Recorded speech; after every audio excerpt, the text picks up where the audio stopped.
movie, but that's the first movie I've done in years and years and years that kids can come to see. Let me congratulate you, first of all, on Nutty Professor. I mean, you've gotten a whole new generation of children who now know Eddie Murphy that may not have known you before, as strange as that may seem. Yeah, it's nice. You know, my movies are usually, you know, for adults, you know, the rated R pictures, you know. So it's been a while since I did something that kids can come see. And it's been a while I did something good that kids can come see, too, you know, so it's cool. Can you feel the heat that movie, besides financially, I'm sure, has generated for you? No, it's not like you feel a heat from it. It's people are just nicer to you when you have a hit movie out. You know, it's not so much like it's a heat, like you can feel, oh, you're hot again. It's just, you know, it's easier to get the movies done that you want to get done, and people are nicer at meetings, and people that you see on the street are nicer to you, you know. Are you tired of people telling you that they thought you were really brilliant being able to play all those characters? Oh, no, I'm an actor, and you'd never tire of being complimented. Even if they're going, oh, come on, pal. You know what I would like to see? In fact, there's probably a Robin Williams movie out there, the outtakes of some of his movies, like Mrs. Doubtfire. I guarantee you, because you show some on the end of the movie, a whole movie could be made of just the outtakes and the funny stuff when you break up laughing on the Nutty Professor. It's funny stuff. You know what? We got that idea from the editor, Don Zimmerman, who did Nutty Professor, also did one of my favorite movies of all times that starred Peter Sellers called Being There.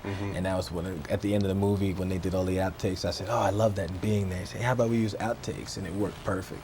So funny. This movie is cool. This is back to the 48 Hours, Beverly Hills Cop kind of genre, and you obviously do that very well, and you seem to be pretty comfortable in doing that. You like it, don't you?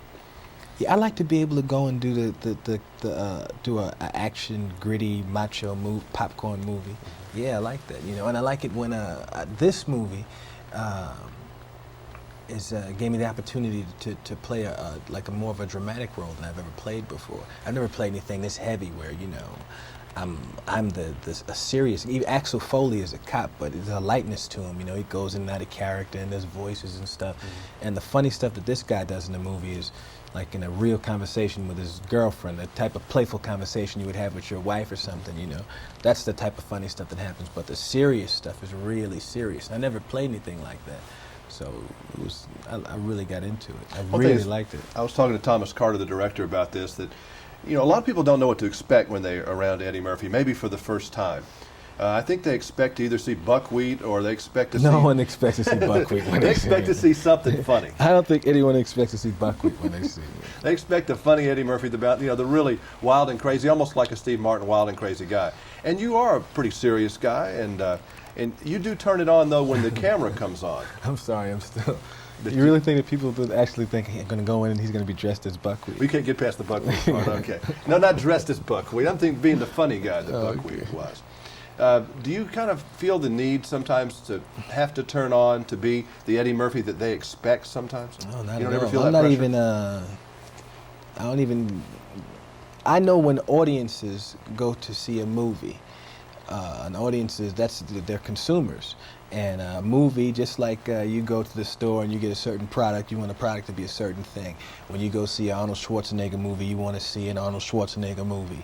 And you go see Eddie Murphy, you want to see something funny in it. So I take that into consideration when I'm doing a movie. I want to put humor in the picture, but I don't feel pressured to be a certain type of artist or to act a certain type of way in person, you know, because people expect me to be a certain way from movies at all. It's two totally different I think things. Johnny Carson used to say he didn't like to go to parties a lot of times because they would expect him to be Johnny Carson, and he'd have to make them laugh or entertain them. I think that's what I was trying to ask there. You never felt that even when you were younger that you had to go in and do your thing?